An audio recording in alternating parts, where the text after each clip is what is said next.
Hello and welcome to another episode of Trailblazers Rising. I'm so excited for my guest today because she is one of my most fabulous graduates of the 6-month Entrepreneurial Blog Program.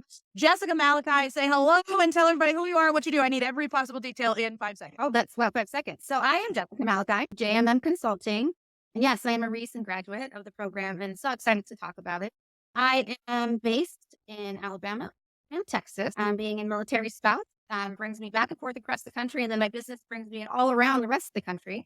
So I'm happy to be sitting in Alabama during Mardi Gras week right now. So today is work, tomorrow is party all the time. That's exciting. Yes. When we worked together, it was a very common question for me to say, where are you right now? That's true. And the answer was different, I think, every time you asked. Yes.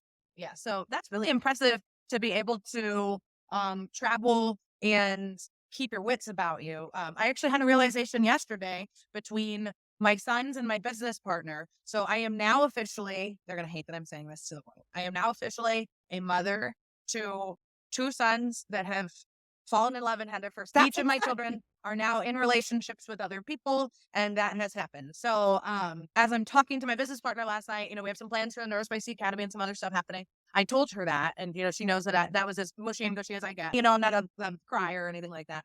But I said it's so important to me to be here for the milestones because I was the parent that was here for most all of the milestones here and there. My husband's in the military as well. And I kind of thought as I grew up that it wouldn't be as important, but as I get older, it becomes important to me to be here for and to be included in it and all that. So really knowing as entrepreneurs what the goals are and what is important to you, because you know better than anybody that we may think that we just want to make more money per month. But if you don't have time to enjoy that money, or you don't have health to enjoy that money, or you don't have people to enjoy it with, why are we going forward after that? I completely agree. And I think that's been one of the biggest benefits of making this choice. My partner will be called on to go somewhere in the world at some point, and I knew that. And so I had a career that was growing and really vigorous in some ways. And I probably traveled 60% of the time. But I wasn't in charge of saying where I went and when, right? And so being able to choose a life that wherever he may go, I hopefully can go, depending on what's happening in the world. And just having the flexibility to be here. We're going to celebrate his promotion in the Air Force for him this week with family and friends. And that wouldn't have been possible in my previous life, right? I was connected very much to kind of a hub, someone else's hub. And now I get to pick up my hub and take it where I need to do that work that I'm really invested in doing. Yeah, it's always a pleasant surprise to me when I see women that are super powerful, super duper, just natural born leaders move from experience or a structure where they don't get to be the leader. And they were fine with that. And then we step out into the business setting where they are the leader and they look back and they go, oh no, I wasn't happy with other people telling me what to do whatsoever. I was just really good at lying to myself. So now that you're the one in charge, and I know when I left you when you graduated just a few months ago, I don't understand time. That visualizing and experiencing what the future holds for you was one of the last assignments that I left you with, because we know that our nervous system will choose an unfamiliar or will choose a familiar hell over an unfamiliar heaven any day of the week. So if you start making it familiar with the future, it's going to be a lot easier to take the actions that align with that, because your brain's like, yeah, I know about that. We thought about this before. That was good. We liked having this person doing this in our business, and we liked having this sort of employee and that sort of thing. So when it comes to you working with mission-driven, nonprofit, and anybody who does good in the world, what would you say from your past life as an employee led you to this path? Because I work with female founders. I don't work with people that are nonprofit. I do work with mission-driven people, but the nonprofit world. So what really got you into that? I know you have a background in education or Public health. colleges. I don't know what the correct term is. Yes. Yeah. So that is a great question. So I actually am one of those people that I knew I was supposed to be a leader before I left, and I was leading many things in many ways. And so with that yearning, even back to childhood, when I even told my mom at 5 years old, like, I don't need any parenting, I'm good. Like, I know that leadership I wanted to lead the family and all the things, right? And so that's just been part of my personality, and not from a space of ego, I don't think, but mostly from a space of how can I be useful? And I really love work that is both tactical and people-based, right? Like making work. And so I think why I started this is really as I traveled around the country doing this work, I kept finding that things that we were trying to implement into a community, like let's say, for example, a a home visiting program for new parents, right? Or in my, even in a previous life, I worked on nutrition and working with limited resource communities in poverty and, dealing with hunger. We'd start something and people would be excited and it would be really something that could be a game changer for communities, but it couldn't last, right? And so as I kept going and doing work and helping people set up things, those things would just kind of wither because they didn't really know how to nourish them or hydrate them or prune the edges, right? And so I found that I started listening to my life, right? There was this program that I did years ago. I'm as part of a spiritual community that they had this course called Listening to Your Life, right? Where does your life keep speaking to you and you're not listening, right? And I thought about it in the space of vocation. And so what I saw and what I decided is that for me, it felt pretty obvious, especially businesses that are here for good. They have a content expertise piece, whether that is they need clean water or need to learn how to feed people or to support, parents who just had a child. And we know that's a life-changing experience, right? So they often have the subject matter expertise, but they've often never gone to business school. They don't really actually know how to run a business per se, and often have never taken a leadership course, right? And so with my background in public health, I don't know everything, but I know a lot about systems, right? I know a lot about systems that are designed to move community along a continuum, right? Hey, we're just thinking about a problem all the way to we're ready to solve this shit, right? We're ready to do something about it. So what I kept seeing is one of those things would always, or two, or sometimes three of those things would be missing, right? Content expertise, leadership experience, and knowing how to run a business. And so I found myself everywhere I went, even before I started my business, fixing the business, right? Either writing the best practices, convening the folks because no one had been taking care of the culture, bringing people together, even for simple things like, hey, let's bring soup in on Mondays and have conversation because this community is not well, right? And I kept finding myself doing that over and over again. And so as I'm faced with the pandemic, I remember being in Chicago the day kind of the world went into state of emergency. Chicago got shut down and I hopped back on a plane to North Carolina. And then my life all of a sudden very much changed, going from being on the road 60% of the time to being kind of stuck in an office, trying to build a telehealth program with my colleagues, serve community that was already underserved via Zoom and via, all these really kind of novel things that we had to come up with. I felt myself really struggling with just the lack of really feeling like I was making a difference. Everything felt like triage, and my mental health and wellness were going down the drain from a pretty toxic work culture that I was in. And so I made the choice to do that thing that I brought everywhere I go. I even do it at a friend's house. Hey, you have a junk drawer? Let me work on that. Let me make your junk drawer functional, right? And so I feel like in some ways I've taken my business to this place of show me your junk drawers because they're actually weighing you down. Like, let's put it out on the table, talk about what's going on. Let's assess what's happening internally and start kind of shaving off all of those frayed edges that are just a kind of a natural byproduct of work in the world. And often these mission driven and nonprofit businesses are really under resourced in so many ways. So you can hire me. I don't need to be your regular employee, nor do I want to be. I kind of think of my business now as an open marriage. I get to go out in the world and engage with lots of different people, but I don't have to stay stuck there. I get to go do what I need to do and do that work for other people, but I can support them in really making it a more healthy and functional place to work, both on the people side, but also on the process side. I love putting together a project plan. I love talking with folks and figuring out, where is communication missing? Where are you feeling undervalued or underappreciated? Where are you on the front line and the folks that are higher up from you haven't been listening or actually can't see into your world? How can we make your world known to leadership and show you that you are valued, appreciated, and that we are willing to make your working conditions better? And so that's how the business was born. And I will say I was absolutely terrified. I had folks before I left my last job asking to work with me. And I tried, but I was already, as you well know, from coaching me, a workaholic at that point. And so then I tried to layer stuff on top of it.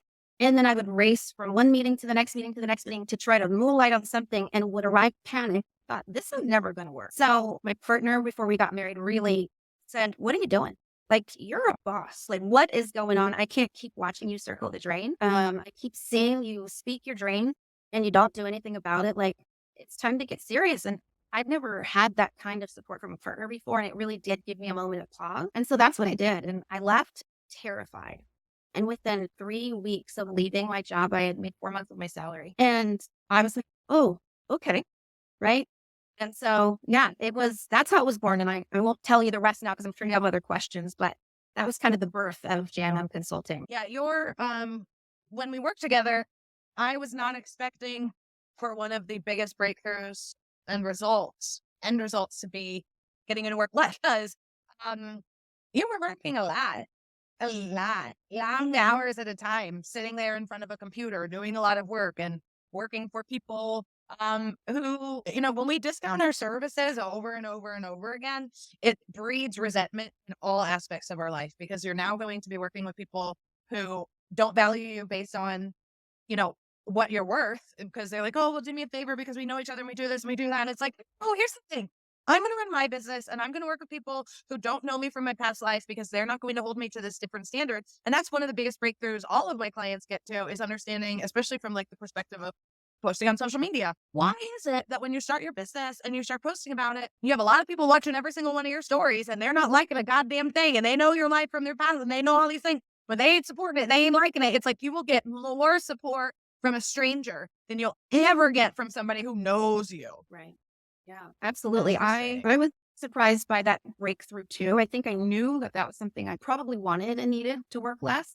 I was very resistant to the process, as you know, at the beginning. Like I did it. I signed up for it, but this time tracking thing that you had me do felt so tedious and also very confronting, right? Like actually need to look at this thing. And it was also challenging because I had to pay attention. Not only did you ask me, sure, what am I doing, but how was I feeling during? Who the fuck has time for feelings during the day? That's the space that I was in, right? Who has time to feel? I'm busy hopping from this to this, to this, to this. And so I kept renegotiating the terms with you. Well, can I just do it this way? And can I do it this way? And you made it super flexible and you made it work for me. And I stopped using, I love your tools, but I'm often on the go and, I'm thinking while I'm Swiffering because that's my therapy, right? And so I just carry something with me. And so I'd have notes. And so one of the biggest takeaways for me was you gave me the gift of a morning ritual, right? I haven't figured out all of my ritual others yet, right? I'm working on the others, but I have this amazing time that no longer feels like I'm stealing time from myself. I don't know why I thought like, as soon as I'm caffeinated, I should start working, right? I mean, now I'm in this space where I wake up and I wake up so dang early. I now have 3 hours to luxuriate and do the things that are refilling to me, right? Make sure I'm having my special cup of tea and hydration before I move into coffee. Doing some sort of movement, yoga or walking, doing some just charting of what I want my day to look like and feel like. And as we kept doing that work, I was like, yeah, I don't really want to work on Fridays. Like, and you kept sharing with me some of where your energy fluctuates through the week. And so I really did start to tune in and pay attention and know that each day really is different for me. And that every week, based on what's happening in life and my business, will feel differently. And so I've moved from this space of, oh my gosh, I could start working at 6:30 a.m. in my pajamas and then not have time to shower all day because I've stayed working in my pajamas, to a place where I roll into work somewhere between 8 and 9 a.m. typically, having intentionally planned my day and kind of just ready for it. And then as we work toward the evening ritual, like a closeout. I'm not all the way through the evening time, but a closeout for my day. One of my favorite tips that you gave me was around, writing myself notes. And so as I've been trying to work on this closeout routine for the day, I wrote myself a sticky and it says, "Don't walk away, girl." Because I think in songs often. So there's that song, "Don't Walk Away, Boy," from back in the 90s, right?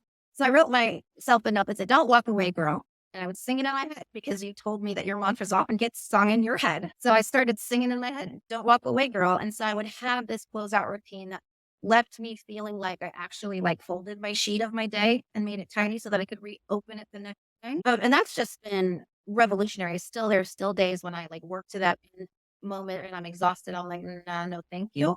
But it is a practice I keep coming back to.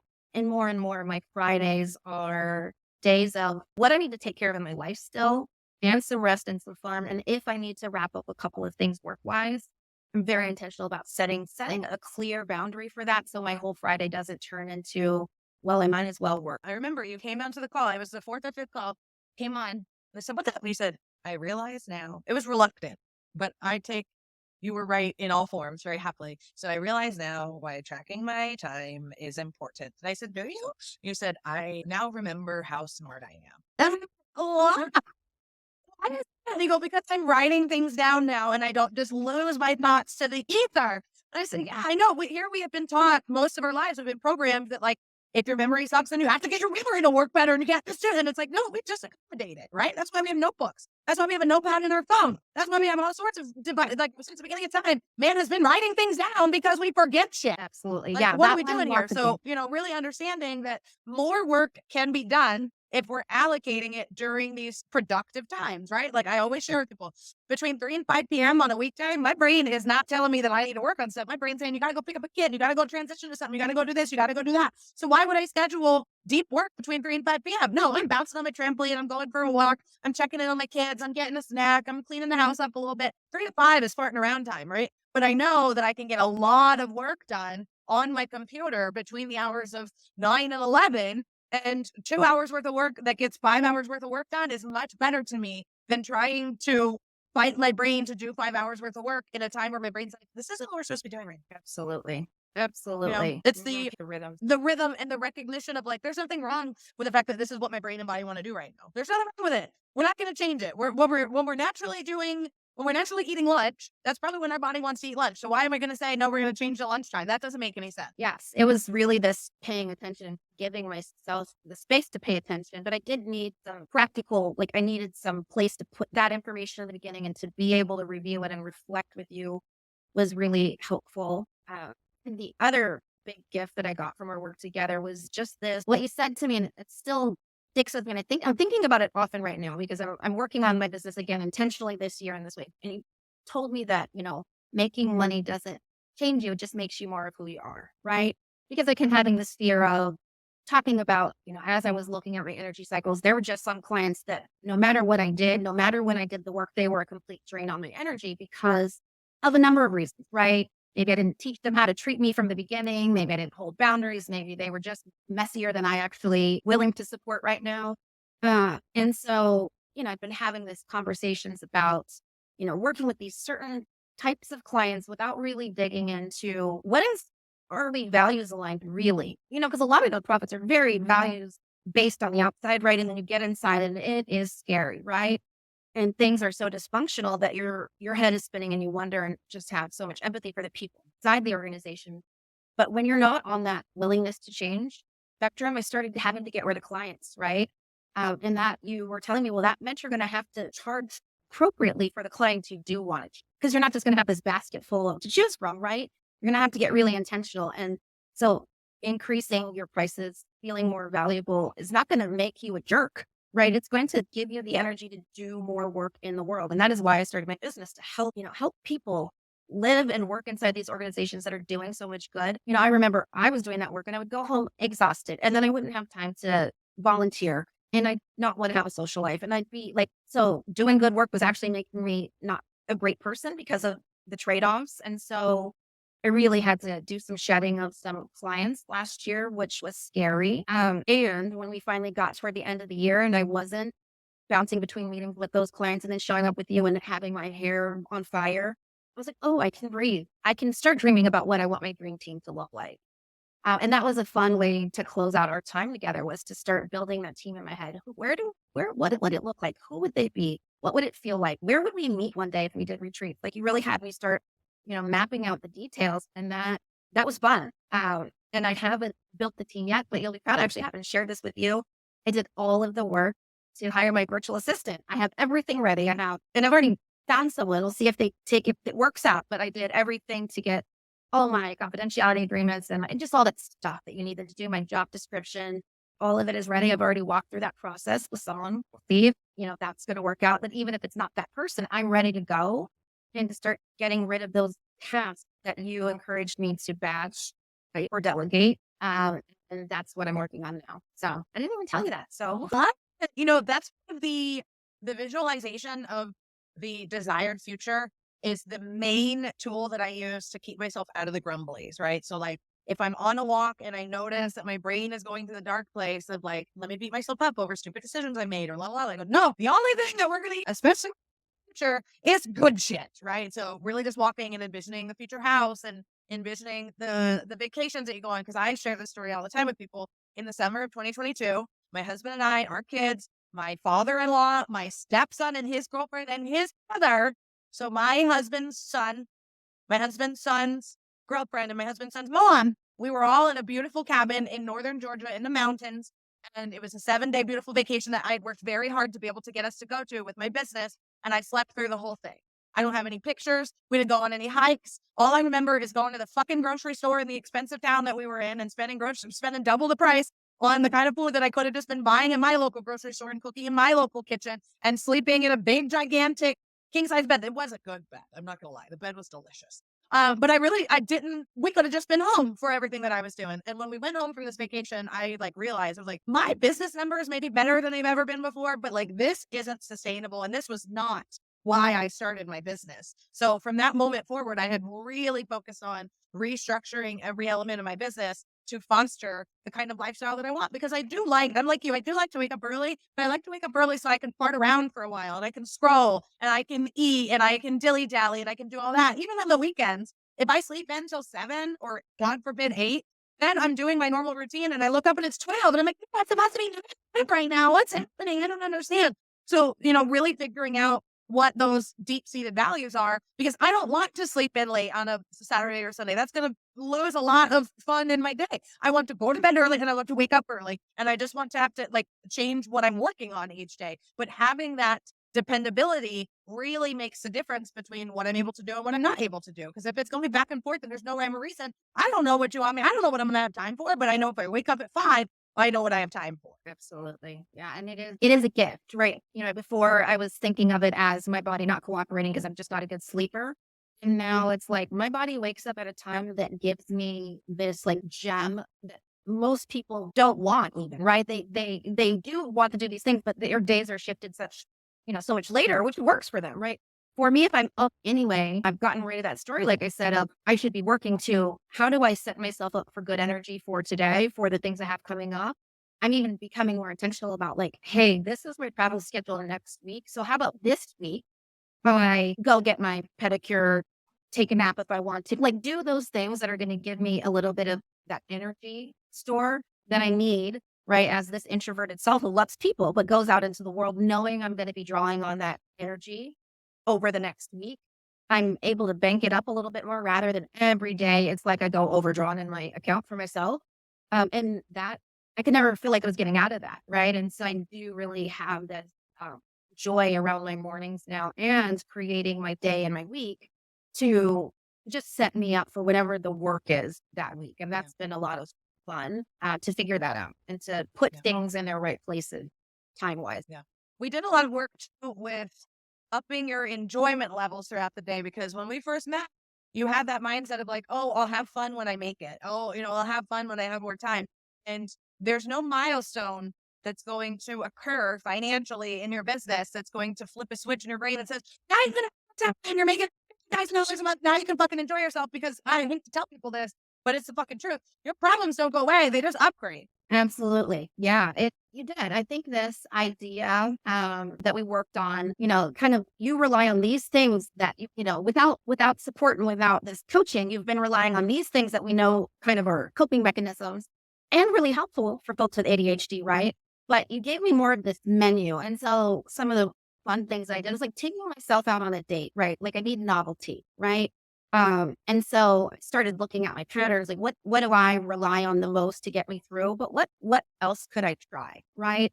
And so, you know that I'm super competitive, right? So even just setting competitive moments for myself, right? Can I get this thing done in 20 minutes? Right. Was just one way to try it. I leaned more into this idea of body doubling, right? And so having just setting up this accountability partner stuff. They don't need to know what I'm doing. I actually don't care what you're doing. Let's just sit here and get it done.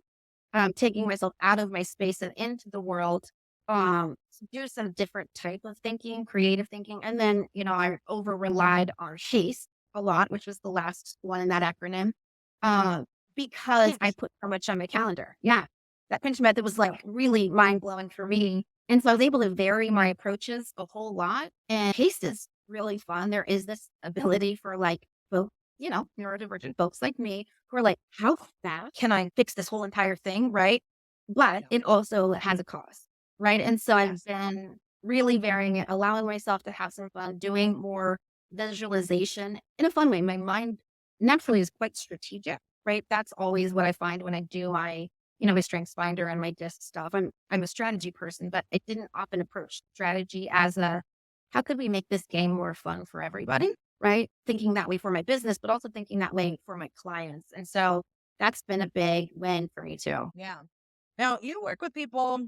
Okay, so I'll just say so that everybody knows the visualization I get in my brain. And I know I told you about this in the past because I use television shows strategically to help me learn new concepts and grow as an entrepreneur. And Issa Rae's show that's on HBO Max called Insecure. She is, it's a 5 seasons or 6 seasons, something like that. And it really follows her through this story arc of working for a nonprofit that is, the stereotypical run by a bunch of palm colored people that helps a bunch of brown folks how to do this, this, and this. And she's the only brown folk that's in the actual company and trying to like, hey guys, I know you mean well, but this is a little not great and this is a little not great. And then eventually she graduates into running her own nonprofit company, right? So I visualize that to some degree because that's really the only foray into nonprofits and mission driven companies that I really understand other than churches. And I don't even want to know, I don't care.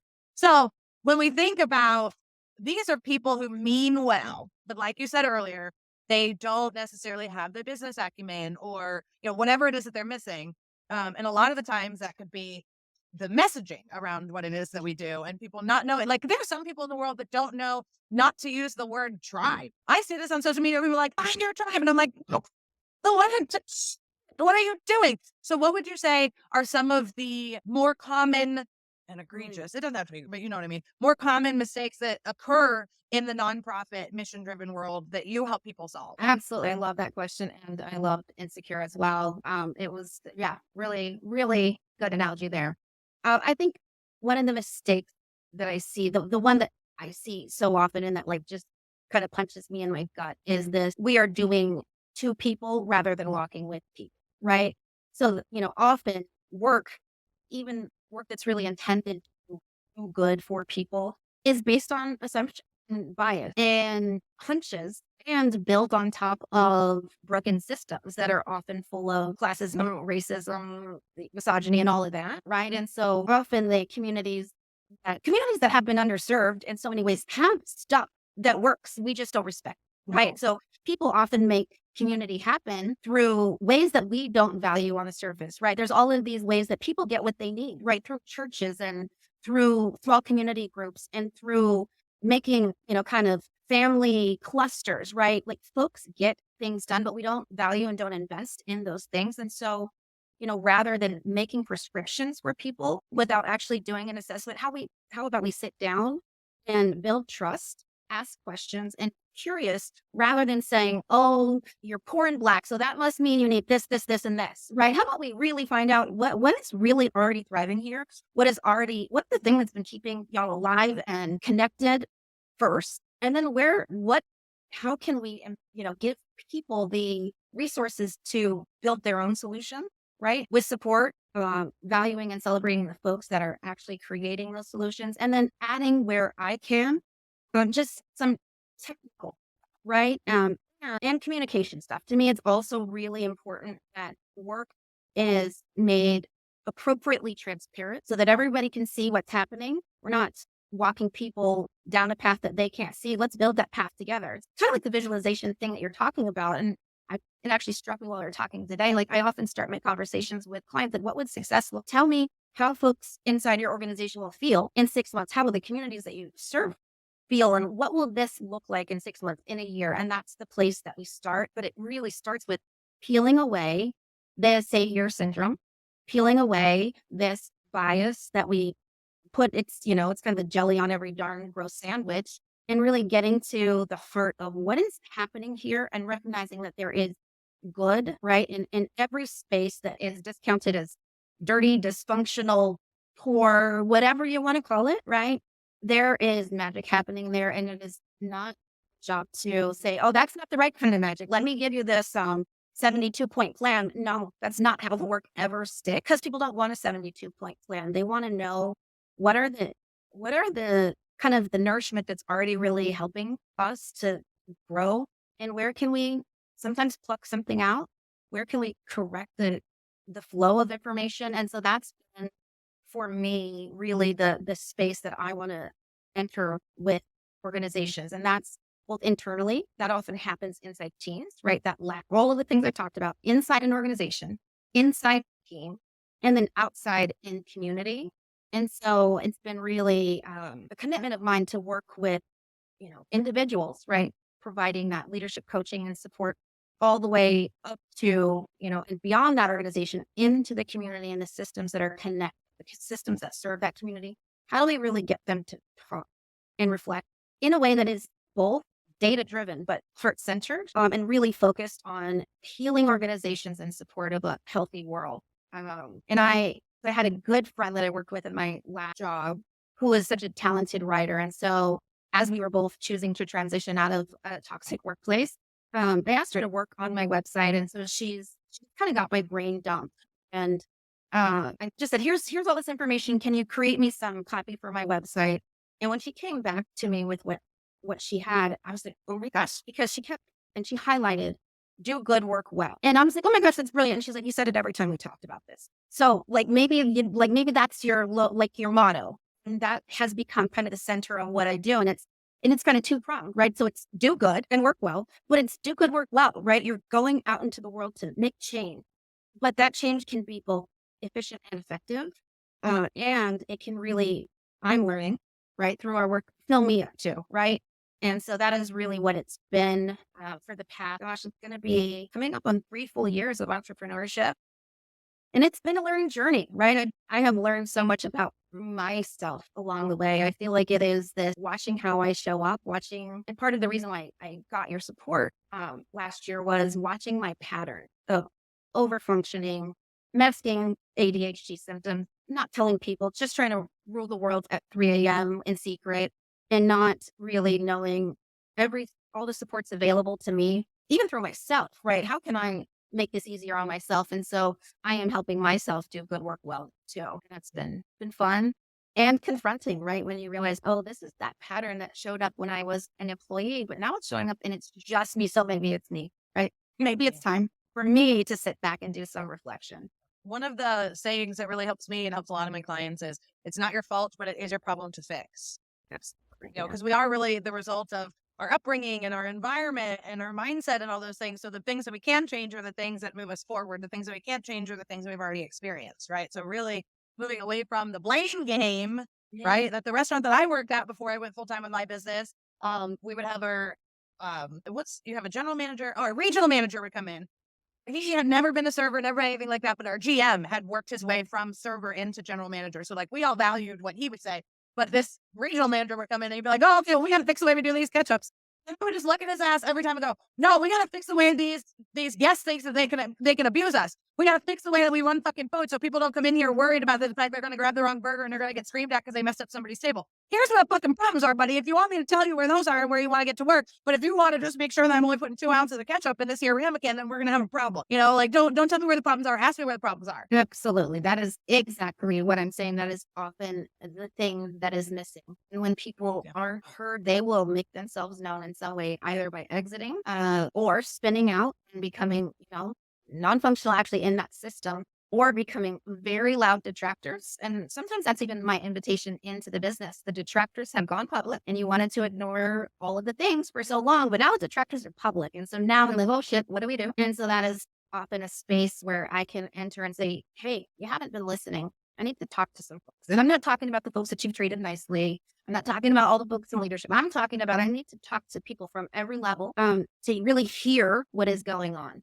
And then to create a way that that listening can happen after I leave, right? Because it can help if someone just dumps it on me.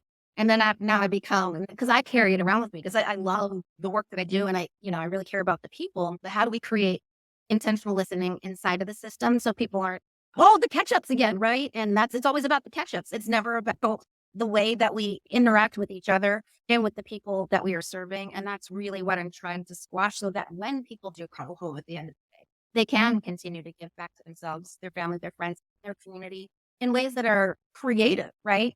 I work in public health and I work in food. Yeah, often my volunteering would show up at a food bank. But now I can actually be creative with the ways that I give back, because it doesn't feel like my servant calling so much. It feels like one of the ways I show up in the world, but there are a lot of other ways that I can be in community and of service.